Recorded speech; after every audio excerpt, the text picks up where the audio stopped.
Hi, folks, and all you seekers of the answers to the universe. Aren't we having strange weather? Man, a couple of days ago it was like 86 degrees. Next thing you know, it snows. Like, what's that? Today, we're in a huge fog. I'm up in the mountains, but, it's fog, of course, is a cloud. So it's kind of cool, actually, that the clouds come down and we're in the midst of this beautiful cloud, all the trees and the animals, and it's kind of neat to see the shadows of the buffalo and all the animals kind of lurking behind the trees in the mist of the clouds. I really like it. It's kind of neat. So, people have asked me, why is it that you have the ability to commune with spirit? Why is it that you could see um, ghosts or spirits or have this connection? How does that happen? How can I do that? So, that is a good question. When are you ready for your first lesson in spirit connection? How does that even happen? The thing is, you are never, ever, ever going to be given anything more than what you can handle at any given time. When you are ready for a lesson, when you are ready to move up in your education, in your elevation, you will. So you have to achieve a certain point. It's almost like, you can't move on to grade 2 until you've completed grade 1. Upon completion of grade 1, you are ready for the next set of lessons. You are ready to move up. And when you're connecting with spirit, it's all about being able to increase your vibration of yourself. Now, how in the world do you do that? Okay, so yes, I've talked about meditation a lot, but we're not going to talk about meditation this time. This is really all about opening yourself up. Number one, opening yourself up so that you're completely vulnerable. And number two, being of service to others. When you're of service to others, when you give to others, without any expectation of receiving, without expecting anything in return, you then are giving from your heart. You are giving from your soul. That is a very high vibration. When you help others, when you give to others, you are in fact giving to God, because the Creator lives vicariously through me, through you, through all of us. The soul within you is the energy that is God. When you take away this physical body, what is left is this beautiful white light. You strip all this stuff away, all this exterior stuff, and you have nothing left but this high vibrating light. That is God. That's the purity of God. If I do something for you, I'm not doing it for your body. I'm not doing it for your left leg, your big toe, or your right finger. I'm doing it for your soul. I'm doing it for your heart. I'm doing it for the reality of you. And in so doing, I am serving God. So God once said to me, I will never ask you to give up anything, but you must always be willing to do so. It is that willingness to give up absolutely everything, that opens you up to receiving all that is from spirit. When you open yourself up and you become completely vulnerable, you're throwing the doors wide open. Your heart is right there, front and center. And when you expose your heart, when you put it out front, before your ego, before your needs, before your greed, your selfishness, everything about you, when you put your heart forward to share with others, then you are raising your vibration. Then you are helping other people. You are helping God. When you do that, you raise your vibration. You are putting yourself in synchronicity, in sync with vibration of spirit. You have now taken yourself from a denser, more base person by peeling off the layers of ego, by peeling off all of that. which does not serve the purity, the integrity, the selflessness, does not serve the energy of all that is. Get rid of yourself and let the real you shine through, which is one with all. You increase your vibration, you can commune with spirit. So a long time ago, when Sonny first passed, and actually what had happened, when I first met him, actually, I was asked to come and meet him. And I had no idea who he was. I didn't know that he was an actor. I didn't know that he was a medicine man. I didn't even know his name.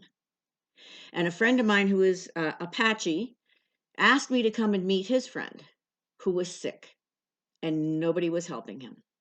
And it turned out that he needed a transplant, a lung transplant. And the doctors weren't helping. Insurance wasn't helping. They weren't going to pay for anything. He didn't have enough money in the bank. There were so many loopholes. There were so many things to jump through that nobody knew what to do or where to turn. And so they asked me to come and see what I could do. And I'm like, okay, so why would I do that? And they said, well, because you could move mountains. So I went to meet this gentleman who was Indian. He was already in bed on an oxygen tank. And still, for the longest time, for several visits, I didn't know who he was. He was thin.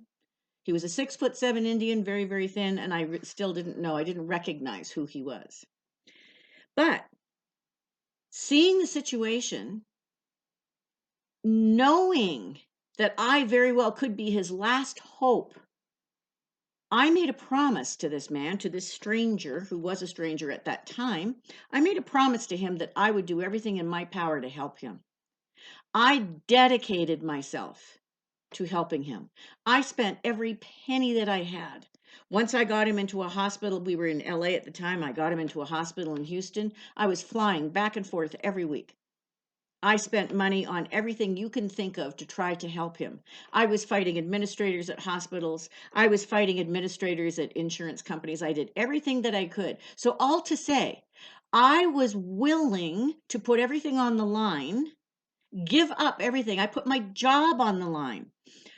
When you give up everything, when you're willing to give up everything to help someone else, especially when it's someone you don't even know, when you are willing to do that, expecting nothing in return, you're not doing it for yourself. You are completely doing it selflessly.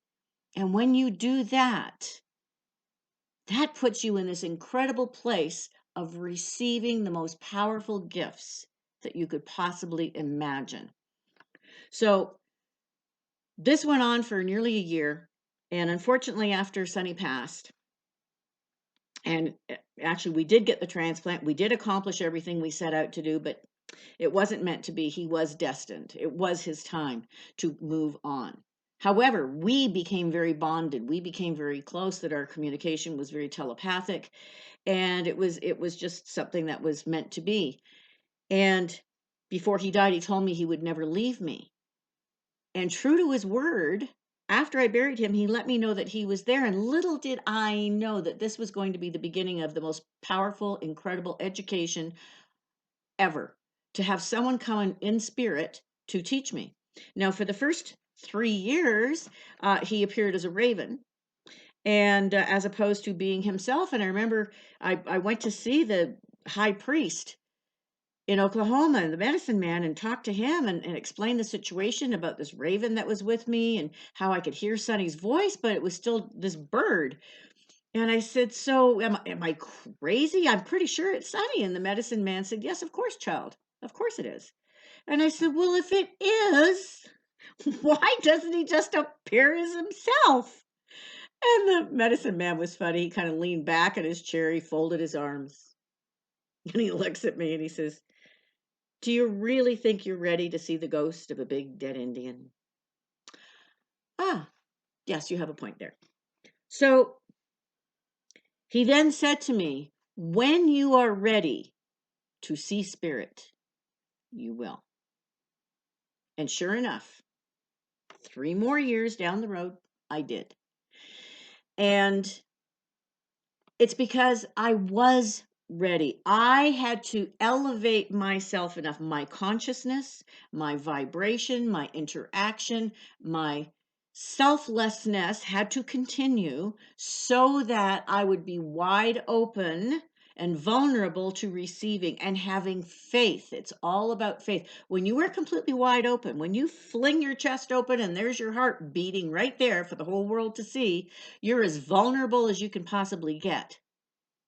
And when you do that, you are having the most phenomenal faith in Creator. And when you have faith in Creator, you are raising your vibration and your capability of communing with Spirit.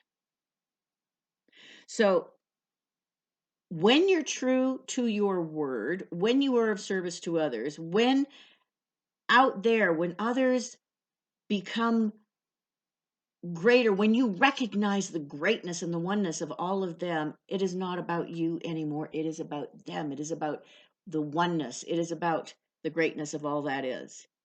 And that will increase your vibration and make you ready to receive your first lesson, your second lesson, to continue to move up in your connection and communication with Spirit. So let's see, what else do I want to tell you? I guess, that's about it, really. That's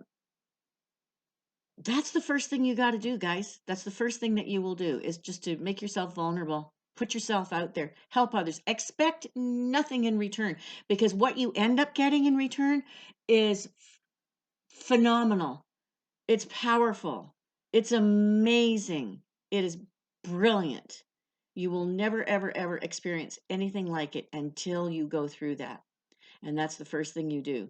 So, of course, yes, meditation, absolutely. That is then your next step to going to that beautiful place, to be able to receive, communicate, have conversations, visualize, whatever it is, go out of body, astral, yada, yada. We can do all of that. But the first thing is, you have to get out of yourself, get out of your ego, get out of your expectations, get out of your selfishness, your greed. Just get yourself out of the way. You step outside of your body. And when you step outside of you, you now are existing as spirit. You now are existing as the purity of yourself, which puts you at the same level, the same vibration as spirit. And you can connect. And that's why I was able to connect, because I was willing to give up everything. And absolutely, I threw myself out there. But you know what? I was okay. Everything worked out. It was good. Everything worked out the way that it was supposed to. So, any questions, let me know. And we can certainly move on to, talking about out of body experiences. That's pretty phenomenal. All right, you guys. Well, enjoy this crazy weather, and I'll talk to you again next time. Thanks. Bye.